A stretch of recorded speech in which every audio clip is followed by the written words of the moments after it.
menurut Yohanes. Dimuliakanlah Tuhan.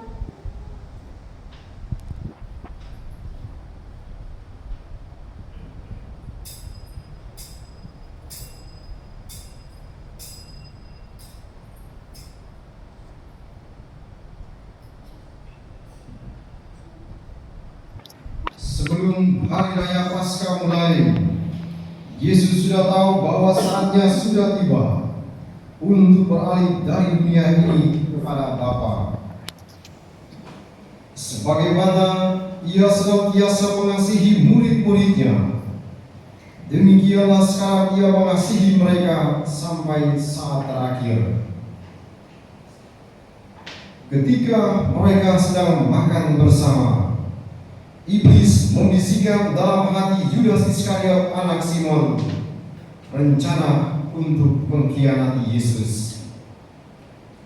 Yesus tahu bahwa Bapa telah menyerahkan segala sesuatu kepadanya dan bahwa Ia datang dari Allah dan akan kembali kepada Allah. Maka bangunlah Yesus dan menanggalkan jubahnya. Ia mengambil sehelai kain lenan dan mengikatkannya pada pinggangnya. Kemudian Ia menuangkan air ke dalam sebuah basi dan mulai membasuh kaki murid-muridnya. Lalu menyekanya dengan kain yang terikat pada pinggangnya itu. Maka sampailah Ia kepada Simon Petrus. Kata Petrus kepadanya, "Tuhan, Engkau hendak membasuh kakiku?" Jawab Yesus kepadanya, "Apa yang kuperbuat engkau tidak mengerti sekarang, tetapi engkau akan memahaminya kelak."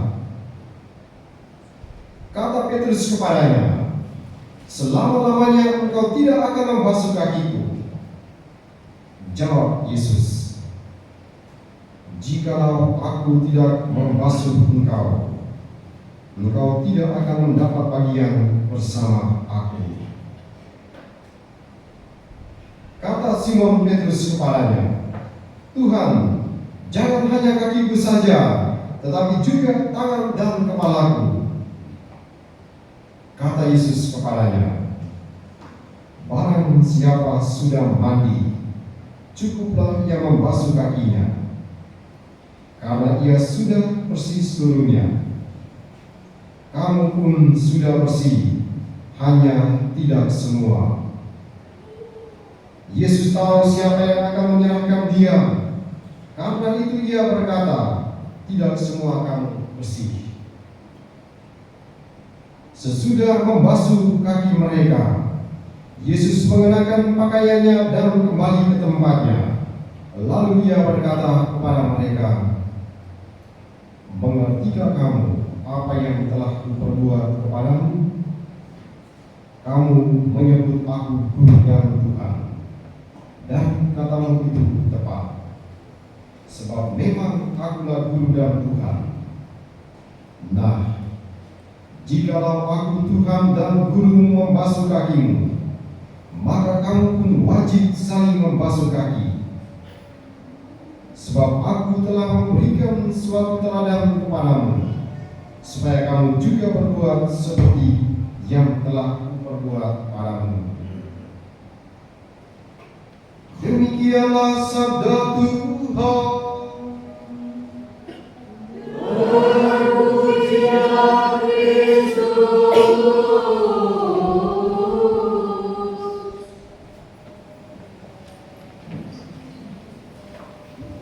Saudaraku yang terkasih dalam Tuhan kita Yesus Kristus, kalau kita makan lalu orang mengatakan ini kita makan terakhir, karena orang akan berpergian meninggalkan teman sahabatnya atau meninggalkan keluarganya. Jadi besok dia berangkat lalu makan malam dan dia bilang ini makan malam terakhir karena besok saya sudah harus berangkat. dia sakit dan kelihatannya sudah mau mati, itu biasanya dia kasih pesan. Dan biasanya pesan-pesan yang disampaikan pada waktu-waktu yang paling terakhir itu adalah pesan yang paling mengharukan, pesan yang selalu kita ingat dan mungkin tidak kita lupakan. Maka kalau orang itu dia sudah pergi, maka kita akan selalu mengingat kembali kalimat atau kata terakhir yang dia ucapkan. Maka kalau orang itu dia meninggal, selalu yang hidup itu dia akan mengatakan, waduh, sebelum dia pergi dia mengatakan ini. Nah, pesan yang terakhir itu selalu dan senantiasa tertanam dalam hati dan pikiran kita, dan itu tidak pernah dilupakan. Dan biasanya pesan yang terakhir itu adalah pesan yang paling mengena. Pesan yang terakhir itu biasanya pesan yang keluar dari sebuah kedalaman hati, dan itu menurut orang itu adalah pesan yang paling penting. Misalnya, kalau orang tua itu, kalau dia sudah pergi ataukah dia sakit berat, dia selalu berikan pesan kepada anak-anak, jaga adikmu, jaga kakakmu baik-baik. Nah, karena orang ini dia akan pergi, maka menurut dia pesan yang paling penting adalah jaga adikmu, jaga kakakmu, jaga saudara-saudarimu, jangan bertengkar seorang terhadap yang lain. Maka ketika dia pergi, yang tinggal adalah pesan itu, jaga adik, jaga kakak, jaga saudara dan saudarimu. Nah, inilah pesan terakhir yang selalu dikenang. Malam hari ini Yesus dia berikan pesan yang terakhir. Dalam perjamuan terakhir dia berikan pesan, makanlah, minumlah, lakukanlah ini sebagai kenangan akan aku. Inilah pesan terakhir, dan inilah perintah dari Yesus supaya para murid melakukannya. Lakukanlah ini sebagai kenangan akan aku. Lakukan berarti perintah, dan perintah harus dilaksanakan, dan itulah yang dilaksanakan setiap hari dalam setiap perayaan Ekaristi. Inilah tubuhku, inilah darahku. Ambillah, makanlah dan minumlah. Lakukanlah ini sebagai kenangan akan aku. Ini pesan terakhir dari Tuhan yang harus dan wajib kita lakukan. Setiap kali kita merayakan Ekaristi, disitulah kita mengingat dan melakukan apa yang menjadi perintah Tuhan. Lakukanlah ini sebagai kenangan akan aku, dan itu yang sering kita dengar dalam setiap konsekrasi. Lakukanlah ini sebagai kenangan akan aku. Yesus mengingatkan kepada kita sekalian tentang dirinya, dan dia memberikan pesan ini kepada kita semua supaya mencintai Ekaristi. Karena melalui Ekaristilah kita semua mengenang kembali peristiwa perjamuan malam terakhir Tuhan. Perintah yang disampaikan oleh Tuhan, inilah tubuhku, inilah darahku. Maka ketika kita menerima komuni, asisten imam atau imam mengatakan tubuh Kristus. Jadi tubuh itu penuh. Jadi sebagai katekisa sekalian, kalau misalnya terima komuni lalu cuma dapat sedikit begini saja, nah itu jangan bikin muka seram atau bikin muka gelisah, bikin muka marah-marah. Karena biar sedikit kuku sekecil apapun, tetap asisten imam dia bilang, Pak Indra atau Pak Yudi, mereka akan mengatakan tubuh Kristus. Dia tidak bilang kaki Kristus, dia tidak bilang tangan Kristus, dia tidak bilang mata Kristus. Tidak, dia bilang tubuh Kristus. Jadi sekecil apapun itu tubuh Kristus. Karena Yesus bilang apa? Inilah tubuhku, inilah darahku. Tapi sesungguhnya kita merenungkan jauh lebih dalam. Yesus dia bilang, inilah tubuhku, inilah darahku. Yesus sendiri mempersembahkan dirinya. Darah yang tertumpah di atas kayu salib itulah yang menyelamatkan, yang kita rayakan dalam peristiwa konsekrasi, dalam peristiwa Ekaristi itu. Maka Ekaristi menjadi sumber dan puncak kehidupan gereja, karena disitulah perayaan keselamatan diwatakan di sana. Perayaan keselamatan dikenangkan di sana. Maka setiap orang yang datang merayakan Ekaristi, di situ sesungguhnya dia mendapatkan kekuatan yang besar. Maka kita coba merenungkan mujizat Ekaristi yang selalu diulang-ulang. Mujizat Ekaristi itu ada bid'ah yang ada pada zaman itu, tetapi kemudian mujizat Ekaristi lah yang mengubah semuanya itu. Petrus dia masuk ke dalam, Simon dia masuk ke dalam gereja itu, dia berdoa di dalam sebuah kapal kecil karena dia ingin melakukan siaran ke Roma, ke orang yang menjadi pelindungnya Santo Petrus. Tapi pada saat dia merayakan Ekaristi, apa yang terjadi di situ? Ketika tubuh Kristus itu diangkat, berubah menjadi daging, berubah menjadi darah, sehingga semua yang ada di situ berdarah-darah. Lalu kemudian darah itu mengalir terus sampai semua orang menjadi bingung. Di situ kemudian Paulus mengumumkan bahwa mujizat Ekaristi telah terjadi untuk mengalahkan orang-orang yang tidak percaya kepada Kristus. Ekaristi menjadi sumber dan puncak kehidupan gereja karena Yesus sendiri menetapkan Ekaristi itu pada malam hari ini. Inilah tubuhku, inilah darahku. Di sini Yesus sesungguhnya berbicara tentang pengorbanan. Dia mengorbankan dirinya, dia mengorbankan tubuhnya, dan akhirnya tubuhnya yang dicabik-cabik, berdarah-darah untuk keselamatan kita semua. Besok kita akan menyaksikan secara penuh bagaimana peristiwa penyaliban itu sesungguhnya yang kita baca pada malam hari ini. Inilah tubuhku, tubuh yang kemudian dipukul, tubuh yang kemudian ditampar, tubuh yang kemudian ditendang, dan tubuh itu kemudian mengeluarkan darah dan air sebagai sumber keselamatan kita. Para saudara yang terkasih, Yesus malam ini menetapkan Ekaristi dan mengundang kita untuk senantiasa mencintai Ekaristi itu. Rajin-rajinlah datang merayakan Ekaristi, karena itu adalah peristiwa kenangan, itu adalah perintah Tuhan. Lakukanlah ini sebagai kenangan akan datang. Saudara terkasih, setelah Yesus menetapkan Ekaristi, kita juga akhirnya merenungkan bagaimana Yesus dia membasuh kaki para rasul. Apa yang terjadi dengan peristiwa pembasuhan kaki para rasul, perjamuan malam terakhir itu? Yesus sesungguhnya dia tahu siapa yang akan menyerahkan dirinya. Yesus dia tahu siapa yang akan mengkhianati dirinya, tapi dia mencoba untuk tenang menghadapi semuanya ini. Coba kita bayangkan, kita adalah Yesus yang duduk makan bersama dengan orang yang akan menghancurkan kita, orang yang akan menjual kita, orang yang akan mengkhianati kita. Bagaimana rasanya? Coba kita ambil bagian, kita adalah Yesus yang pada waktu makan lalu dia tatap Yudas Iskariot. Waduh, kalau saya Yesus itu pasti hatinya hancur.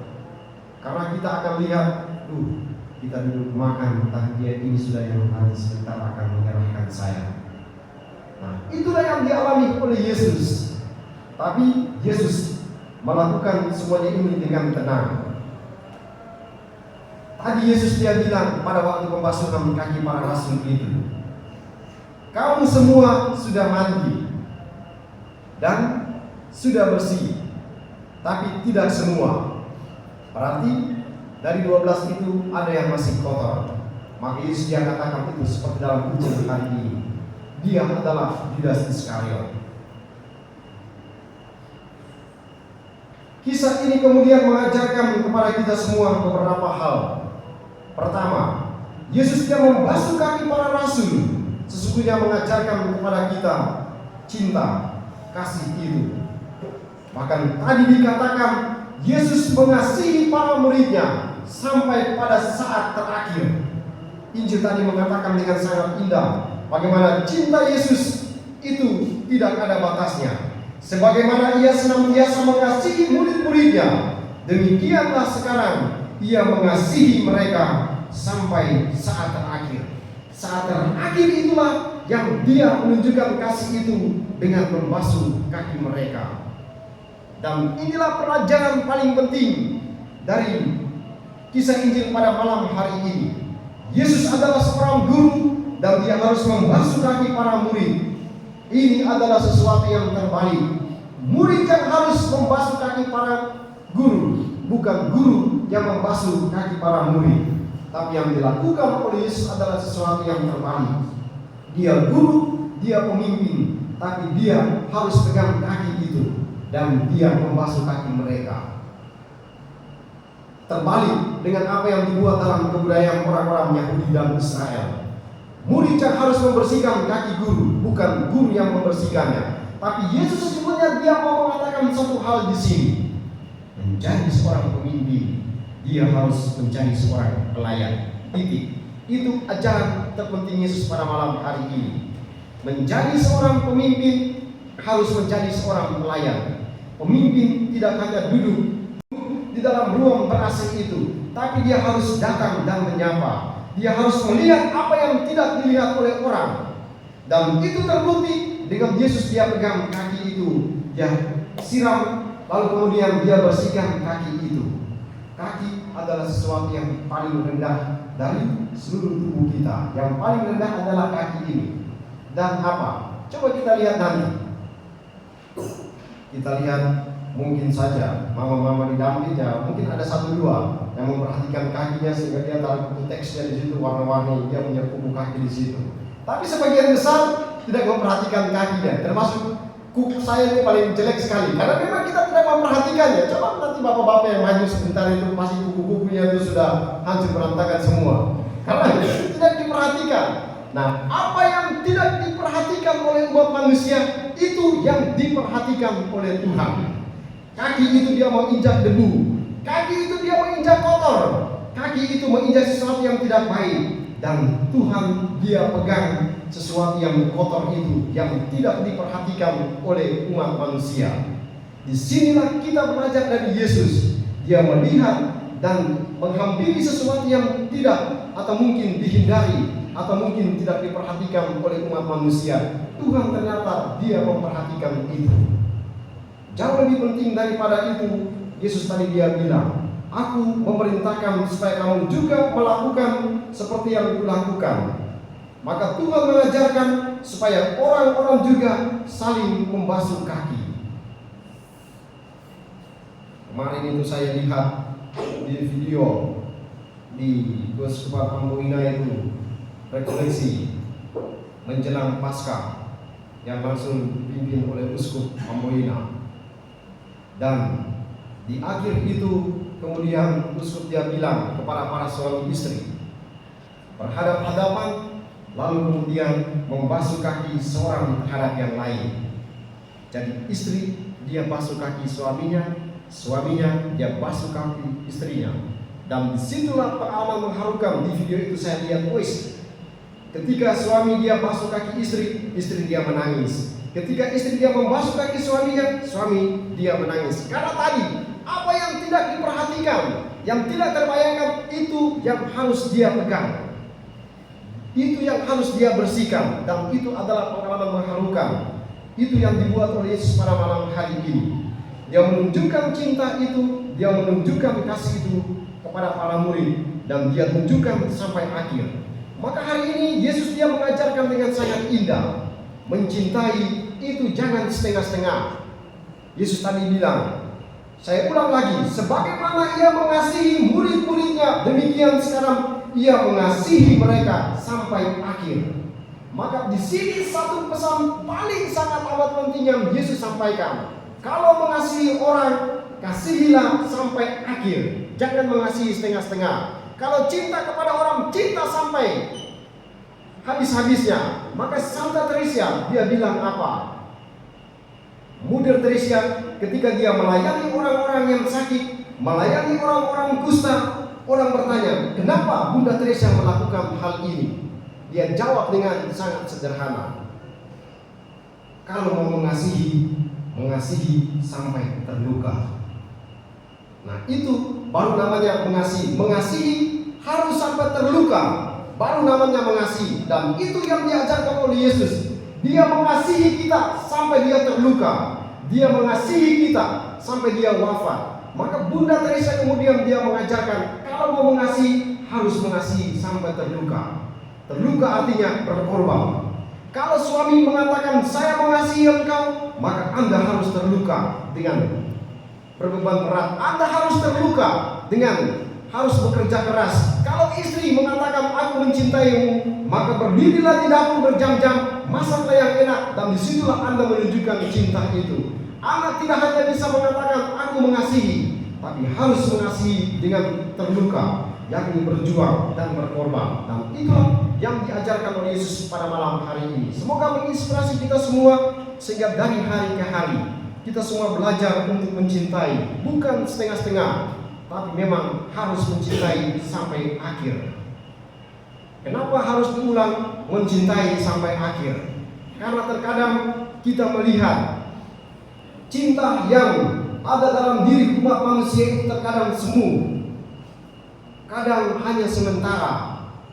Cinta itu dia hilang, kasih itu dia hilang ketika orang dia sudah menjadi tua. Cinta itu dia hilang, kasih itu dia menjadi hilang ketika orang sudah jatuh miskin. Cinta itu dia hilang, kasih itu dia hilang ketika ada suami, ada istri yang sakit, lalu kemudian menjadi hilang semua. Yang sakit di situ suami, istri tidak pernah datang ke sana, tidak lagi memperhatikan. Orang tua sakit, anak-anak tidak datang ke sana. Orang tua menderita, anak-anak tidak ada di situ. Jadi cintanya hanya setengah-setengah. Ketika orang-orang ada dalam kegembiraan, orang-orang ada dalam kesuksesan, itu orang mengatakan, aku mengasihimu, sehingga banyak orang seperti semut itu datang. Tapi pada saat susah, itu kita hitung orang-orang lagi 1-2 orang yang datang di situ. Ketika Yesus dia buat mujizat, woi 5.000 orang. Ketika Yesus dia buat mujizat, woi orang-orang banyak sekali datang di situ. Tapi ketika Yesus dia pikul salib, woi tidak ada satu orang pun yang datang di situ. Ketika Yesus dia menderita, semuanya lari. Bahkan orang-orang terdekat dia, para murid semua lari meninggalkan dia, dan dia pikul sendiri salib itu. Yesus hari ini mengajarkan, tapi dia selalu mencoba untuk melakukan semuanya ini karena tadi di Injil dia katakan, ini kehendak Bapa dan dia harus melakukannya. Semoga sabda Tuhan hari ini menguatkan kita sekalian untuk mencintai Ekaristi dan mengamalkan Ekaristi itu dengan perbuatan kasih dalam keluarga kita, dalam stasi kita, dan dalam kehidupan keseharian kita. Berkat Tuhan menolong dan memberkati kita semua. Amin.